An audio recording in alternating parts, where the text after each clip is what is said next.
My name is Michelle. In today's installation, I'm going to be discussing about things that I wish someone had told me before I started law school.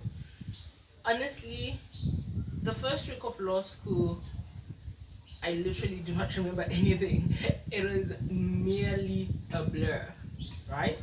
So, one thing that I noticed was for the most of it, there are new terms being thrown in, and it's not all the time that the lecturer is going to define it for you, explain in detail what these words are, and things like that. So, from that, I noticed that, you know what, I need to study ahead. I also need to have a dictionary, or at least search on my phone to find out the meanings of specific words, because at that point I was hearing words like request, patrimonial loss, like condexio, some of even Latin. It's like, oh my word, what is happening here? Like, law school has started.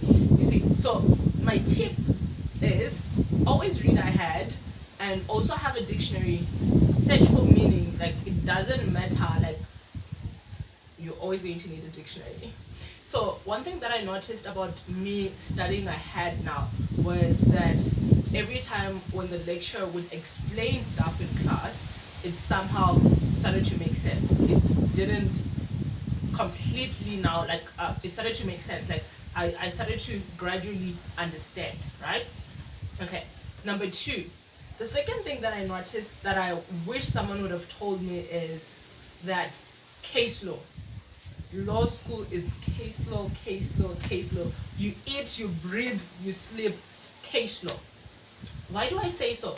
Because one thing that I noticed about case law is once you know the facts of the case, once you know the legal question and the judgment, you're done with that particular subject. So let's say, for instance, if you're dealing with the Nasituris fiction, right? You know there's the road accident fund. What is the legal question in that case? What do they decide on? So you already know where the law stands in terms of protection of the Nasituris. Okay.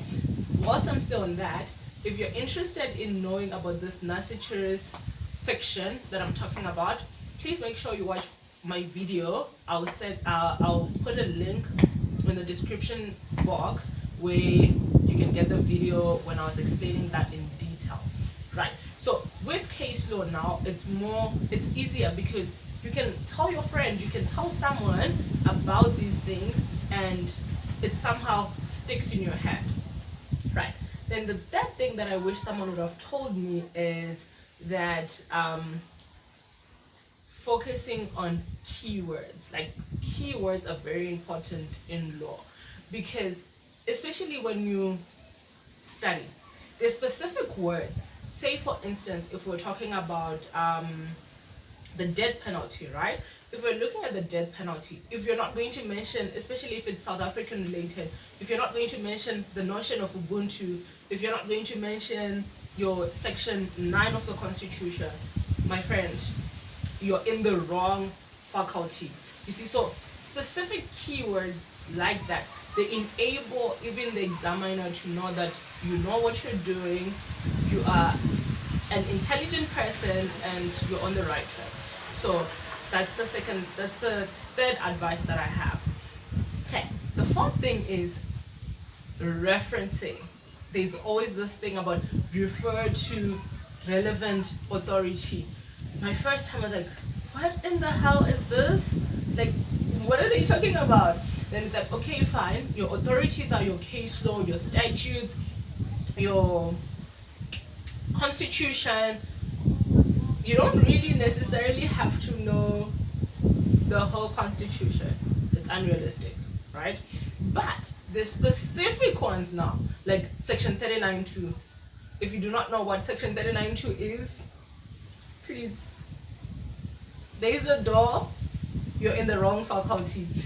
Things like that. Section 9, section 10, like, so if you're also interested in seeing how I break down these sections and how you can quickly get to understand how to master sections in law, also give this video a thumbs up so that I can do that video and also leave a comment letting me know how you feel about this referencing and authorities. Right.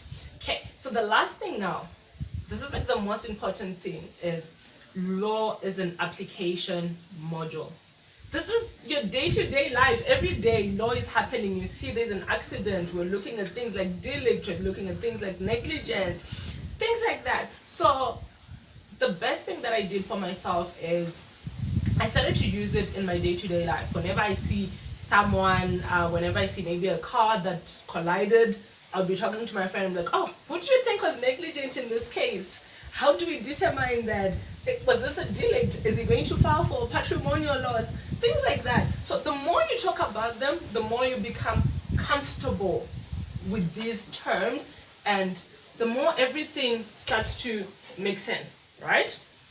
I will just let that sink in for a bit. So basically, these are the 5 things that I wish someone would have told me, as well as the tips that enabled me to survive law school. So if you guys are interested in videos like this, or if you have particular requests in terms of law videos that you would want to see from me, please make sure you leave a comment, let me know what it is, and I'll be glad to help you.